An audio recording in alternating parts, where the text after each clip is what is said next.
Për çdo hektar të mbjellur me kultura bujqësore, shteti do t'i subvencionojë bujqit dhe frymërët me nga 150 euro. Subvencionimi vlen për një gamë të gjërkulturash bujqësore. Mbështetjen financiare për vitin 2026 për sektorin e bujqësisë në Kosovë e ka prezantuar sot ministri Armend Muja.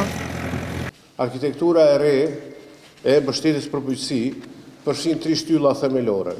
Programi për pagesa direkte në vlerë prej 59 milion euro. E dyta është programi për zhvillim rural në vlerë prej 10 milion euro dhe e treta është programi për masat e stabilizimit të tregut në vlerë prej 8 milion euro. Ai theksoi se pjesa më e madhe e buxhetit do të shkojë për pagesa direkte të lidhura me prodhimin. Fillimisht tek shtylla e pagesave direkte, rreth 20 milion euro do t'i dedikohen sipërfaqeve të punuara. Rreth 34 milion euro do t'i dedikohen lidhjes me prodhimin, pra janë skema të lidhura me prodhimin. Jo vetëm sipërfaqe të punuara, por e rëndësishme dhe e veçanta kësaj here është që skema do të lidhen drejt për drejt me prodhimin për të promovuar performancën.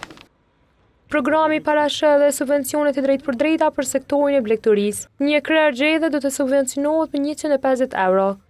Lopët qumshtore me nga 90 euro, delet dhe dhit me nga 25 euro. Si dhe koshelet e bletëve me 20 euro. Në sektorin e qumshtit, subvencionet të varen nga cilësia, duke nisur nga 0,02 euro për litër e deri në 0,07 euro për litër. Ndërkaq për prodhuesit e grurit, mbështetja do të lidhet me sasinë e dorëzuar, duke variuar nga 0,03 deri në 0,05 euro për kilogram.